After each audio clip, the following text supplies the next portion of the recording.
उस दिन रविवार था।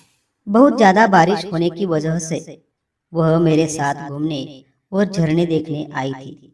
पूरे दिन घूमने के बाद हम दोनों बाइक से घर लौट रहे थे। अचानक मेरी बाइक पंक्चर हो गई। धीरे धीरे रात बढ़ने लगी थी। हमें कहीं भी पंक्चर निकालने के लिए गैरेज नहीं मिल रहा था। फिर उसने और मैंने एक होटल में रुकने का फैसला किया। दोनों होटल गए और एक कमरा बुक किया। कमरे में जाकर हम फ्रेश हो गए। टीवी पर एक रोमांटिक फिल्म चल रही थी। फिल्म देखते देखते हमें कुछ कुछ महसूस होने लगा। हमने एक दूसरे का हाथ पकड़ लिया और नमस्कार दोस्तों, मेरा नाम संदेश है। मेरी उम्र 28 साल है। मैं एक गांव का रहने वाला हूँ।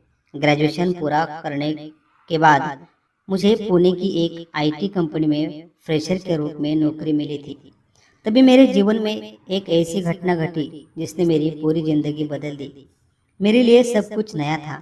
वो शहर, वहाँ के लोग, ऑफिस और मेरा खुद का जीवन। हफ्ते भर की भागदौड़ में सिर्फ रविवार का दिन ऐसा होता है था जब थोड़ा सुकून से समय मिलता था। लेकिन वो रविवार कुछ अलग ही होने वाला था। उस दिन पुणे में बहुत जोरदार बारिश हुई थी। अब बारिश थोड़ी रुक गई थी। बारिश की वजह से पुणे के कई झरने पानी से भरकर बहने लगे थे। हवा में ठंडक और नमी थी।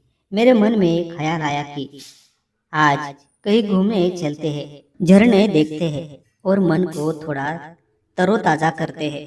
मेरे पास अपनी बाइक थी। सिंहगढ़ के पिछली तरफ एक बहुत खूबसूरत और कम लोग को पता हो ऐसी जगह थी। मैं अकेला था। पुणे में मेरा कोई दोस्त या परिचित नहीं था, इसलिए मैंने अकेले ही जाने का फैसला किया। फिर रविवार की सुबह ही मैं झरने देखने बाइक से निकल पड़ा। लगभग 5-10 किलोमीटर जाने के बाद रास्ते में एक स्कूटी पर मुझे एक बहुत सुंदर लड़की दिखी। उसने बहुत अच्छा ड्रेस पहना था। उसके लंबे सीधे काले घने बाल हवा में उड़ रहे थे। उसका रंग गोरा था। मुझे उसकी एक झलक ही मिल पाई, लेकिन पहली नज़र में ही वो मुझे बहुत पसंद आ गई। पर वो फिर कहीं नजर नहीं आई। पता नहीं कहाँ गायब हो गई। मैं सिंहगढ़ के झरने पर पहुंच गया। वहाँ का माहौल बिल्कुल स्वर्ग जैसा था। चारों तरफ हरी भरी वादियाँ, झरने का शोर, आसमान में बादल, और अचानक वहाँ मैंने उसे फिर देखा।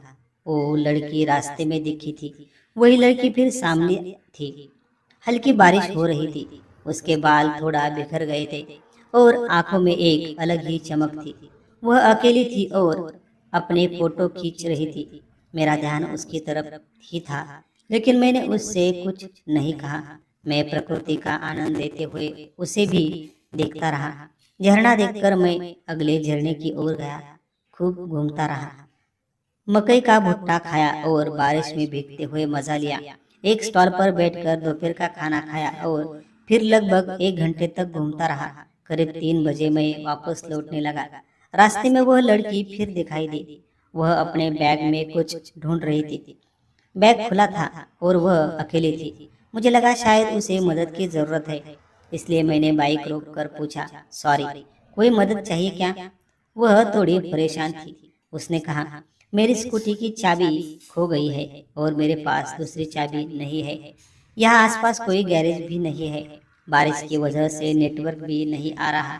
यह कहते कहते उसकी आंखें भर आई। वह अकेली थी, इसलिए डर भी रही थी। मेरे मन में उसके लिए कोई गलत इरादा नहीं था। मैंने पूछा, आपको कहाँ जाना है?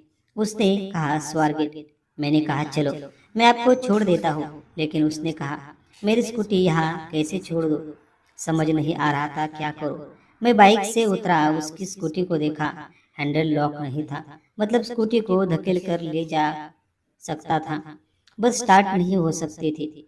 मैंने अपनी डिक्की खोली। उसमें एक रस्सी पड़ी थी। मैंने वह रस्सी उसकी स्कूटी और अपनी बाइक में बांधी और कहा, आप स्कूटी पर बैठो, हैंडल पकड़ो। मैं धीरे धीरे अपनी बाइक से आपकी स्कूटी खींच कर ले चलता हूँ।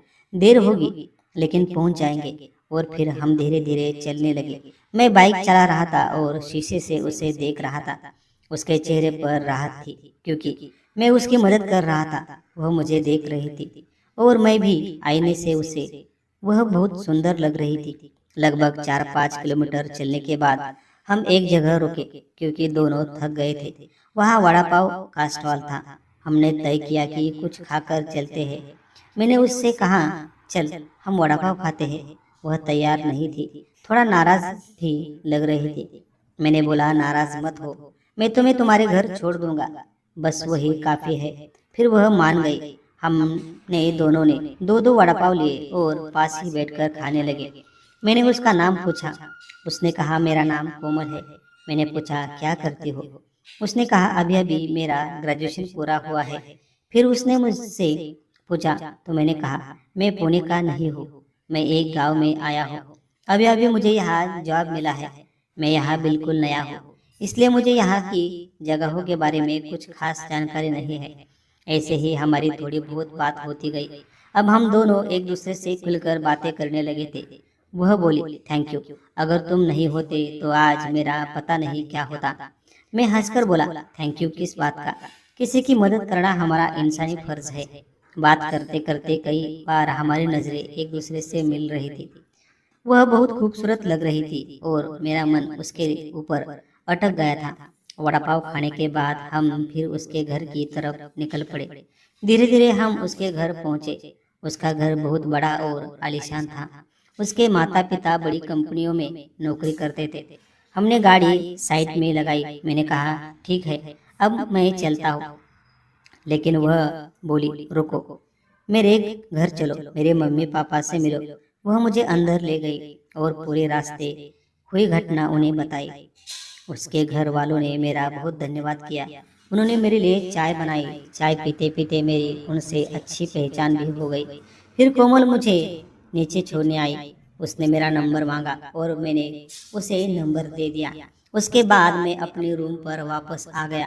शाम को उसका मैसेज आया, हाय, पहुंच गए? मैंने कहा, अभी अभी पहुंचा हो। उसके घर से मेरी रूम करीब 15 किलोमीटर दूर थी। उसने फिर थैंक्स लिखा। अब धीरे धीरे हम दोनों की चैटिंग शुरू हो गई थी। हम फोन पर भी बात करने लगे थे। उससे बात करना बहुत अच्छा लगता था। ऐसे ही 2-4 दिन बीत गए। फिर एक रविवार आया, मेरी छुट्टी थी। उसने कहा, हम घूमने चले। मैंने पूछा, कहाँ? वह बोली, वही जहाँ हम पहली बार मिले थे, जहाँ मेरी स्कूटी खराब हुई थी। मैंने कहा, ठीक है। वह बोली, हम दोनों एक ही बाइक पर चलेंगे, तुम्हारी बाइक पर। मैंने कहा, ठीक है। रविवार सुबह 7 बजे वह स्वारगेट पर थी। मैं बाइक लेकर पहुंचा, उसे पिकअप किया और हम दोनों फिर झरने देखने निकल पड़े। अब मैं अकेला नहीं था, हम दोनों थे। अकेले घूमने और किसी के साथ घूमने में बहुत फर्क होता है। उसके साथ प्रकृति का आनंद लेना बहुत ही सुंदर महसूस हो रहा था। पहली बार हमने एक दूसरे का हाथ पकड़ा। झरने के नीचे गिरते पानी में हम दोनों नहा रहे थे। ऊंचा झरना, ठंडा पानी, बारिश, हम दोनों का मन जैसे खुशियों से भर गया था। बारिश में उसके कपड़े भीग चुके थे और उसके जवानी की नरमी उन कपड़ों से झलक रही थी। वह जवान थी, लगभग मेरी ही उम्र की। उसके माथे से गिरती पानी की बूंदें उसके नाक से होते हुए उसके होठों तक सरक रही थी। मैं उसकी आंखों में देख रहा था, वह मेरी आंखों में देख रही थी। उस पल का आनंद अलग ही था। वह बोली, तुम्हारे साथ घूमने में बहुत अच्छा लगता है। मैंने कहा, मुझे तो तुमसे भी ज्यादा अच्छा लगता है। तुम जैसी दोस्त, और वो भी पहली मुलाकात में इतनी करीब। पुणे में मेरा कोई नहीं था, लेकिन तुमने मुझे बहुत खुशी दी। कुछ देर झरने में मस्ती करने के बाद भूख लगने लगी। हम ऊपर आए और फिर बाइक पर बैठे। कुछ खाने की तलाश में हम निकल पड़े। वह मेरे पीछे बैठी थी। हल्की बारिश हो रही थी, दोनों भीगे थे और ठंड लग रही थी। तभी उसने धीरे से मुझे गले लगा लिया और अपना प्यारा चेहरा मेरे कंधे पर टिका दिया। वैसे ही मेरे सीने में प्यार से भाव भराया। मैं बाइक तेज चलाने लगा। उसका स्पर्श मेरे गाल को छू रहा था और उसके साथ बाइक पर बैठने में आनंद आ रहा था। थोड़ी दूरी चलने के बाद हमें एक होटल दिखाई दिया। हम वहाँ की चेंजिंग रूम में गए, कपड़े बदले और फिर होटल में आकर बैठ गए। हम दोनों ने होटल में खाना ऑर्डर किया। दोनों ने बड़े आनंद से खाना खाया। बहुत संतोष मिला था। यह हमारी दूसरी ही मुलाकात थी और इतने आनंददायक अनुभव की वजह से हम दोनों बहुत खुश थे। शायद हम दोनों एक दूसरे के प्यार में पड़ चुके थे। खाना खाने के बाद हम वापस चलने वाले थे। सूरज ढलने लगा था। वह मेरे पीछे बैठी थी। हम अब घर जाने लगे। कुछ दूरी जाने के बाद अचानक मेरी बाइक पंक्चर हो गई। रास्ता सुनसान था। अंधेरा बढ़ने लगा था। वह मेरे साथ ही, इसलिए मुझे थोड़ा डर लग रहा था। मैं अकेला होता तो शायद डरता नहीं, लेकिन मेरे साथ एक जवान लड़की थी और वह रास्ता थोड़ा डरावना भी था। उस रास्ते पर कभी कभी चोरी वगैरह होती थी। फिर हम दोनों बाइक से उतरे और बाइक को धकेलते हुए आगे बढ़ने लगे। बीच में हमें कहीं कुछ नहीं मिला, न कोई गैरेज न कोई मदद। हम शायद 2 से ढाई किलोमीटर चले होंगे, लेकिन वह खुश थी क्योंकि उसे मेरा सहारा महसूस हो रहा था। मैंने उससे पूछा, अब क्या करना है? उसने कहा, देखते हैं, कहीं कोई गैरेज खुला मिला तो, नहीं तो कहीं रुक जाते हैं। थोड़ी देर और चलने के बाद हमें एक होटल दिखा। वहाँ रहने की सुविधा थी। फिर हमने सोचा कि आज रात यही रुकते हैं। वह भी तैयार हो गई। उसने फोन करके घर पर बताया, मैं आज नहीं आ पाऊंगी, हमारी बाइक पंक्चर हो गई है। उसके घर वाले पढ़े लिखे थे, इसलिए उन्होंने समझ लिया। फिर हम दोनों उस होटल में गए। दोनों ने एक रूम बुक किया। रूम बहुत सुंदर था। दोनों अंदर गए, फ्रेश हुए। पूरा दिन घूमने की वजह से थोड़ी थकान थी। 5-10 मिनट आराम किया। फिर होटल से खाना ऑर्डर किया। अब रात बढ़ने लगी थी। करीब 9:30 बजे होंगे। रूम में टीवी था।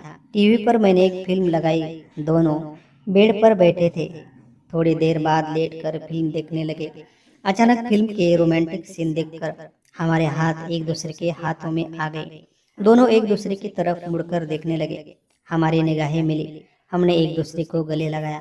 वह पल हमारे लिए बहुत आनंदमय था। हम एक हो गए थे। फिर मैंने उसके होठों पे हल्का सा किस किया और उसने ही मेरे होठों पे हल्का सा किस किया और एक दूसरे से प्यार करने लगे। वह पल बहुत ही सुखद था। हम दोनों को एक दूसरे से प्यार हुआ था। कुछ देर बाद हमें होश आया। हमसे ऐसा नहीं होना चाहिए था, लेकिन हो गया था। हम दोनों एक दूसरे से प्यार करने लगे थे। दोनों को एक दूसरे के बिना अच्छा नहीं लगता था। फिर हम आराम से सो गए। अगले दिन सुबह उठे, एक दूसरे को गले लगाया और अपने प्यार को व्यक्त किया। हमने नाश्ता ऑर्डर किया और चाय भी। नाश्ता और चाय करने के बाद हम वहाँ से चेकआउट कर दिए। वहाँ के मैनेजर से हमने पूछा, यहाँ आसपास कोई पंक्चर निकालने की जगह है? तो उसने कहा, यहाँ से आधा किलोमीटर आगे एक गैरेज है। फिर हम बाइक लेकर गैरेज पर गए, पंक्चर ठीक की और उसे फिर बाइक पर बैठाया और हम दोनों अपने अपने घर चले गए। अब हमारे बीच बहुत बातें होती थी। दोनों को एक दूसरे के बिना अच्छा नहीं लगता था। फिर हम ऐसे ही मिलते रहे। बार बार मुलाकात होती रही। एक दूसरे पर प्यार बढ़ता गया।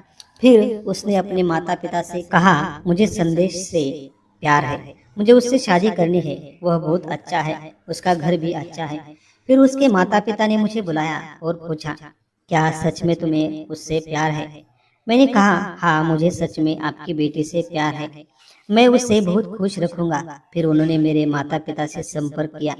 वे मिलने आए, मेरा घर देखा। उन्हें मेरा घर भी पसंद आया। दोनों परिवारों ने मिलकर शादी की तारीख तय की और हमारी शादी कर दी। तब तक मेरी तनख्वाह भी बहुत अच्छी बढ़ गई थी। अब हम पुणे में अपना फ्लैट लेकर रह रहे हैं और एक सुंदर जीवन जी रहे हैं। हमें हमारी पहली मुलाकात आज भी याद है। उस दिन बहुत आनंद मिला था और आज भी वह मुझसे उसी तरह प्यार करती है। कभी कभी एक छोटी सी मदद जिंदगी भर का प्यार दे जाती है। जिंदगी में कुछ पल ऐसे आते हैं जहाँ दिल और हालात दोनों को समझना जरूरी होता है। हम दोनों ने जो किया वह उस पल की भावनाओं में बहकर किया था। सही गलत का फैसला हमेशा हालात पर निर्भर करता है। जब नियत साफ हो, दिल में सम्मान हो और रिश्ता सच्चे प्यार में बदल जाए तो वो पल गलत नहीं कहलाता। असली बात यह है कि उस भावनात्मक पल को निभाया जाए, उसे इज्जत दी जाए और उसे हमेशा एक के लिए रिश्ते में बदल दिया जाए। हम दोनों ने जो किया वह सही था या गलत, आपको क्या लगता है? कमेंट में जरूर बताइए। अगर यह कहानी आपको अच्छी लगी हो तो वीडियो को लाइक, शेयर और चैनल को सब्सक्राइब करना मत भूलिए। धन्यवाद।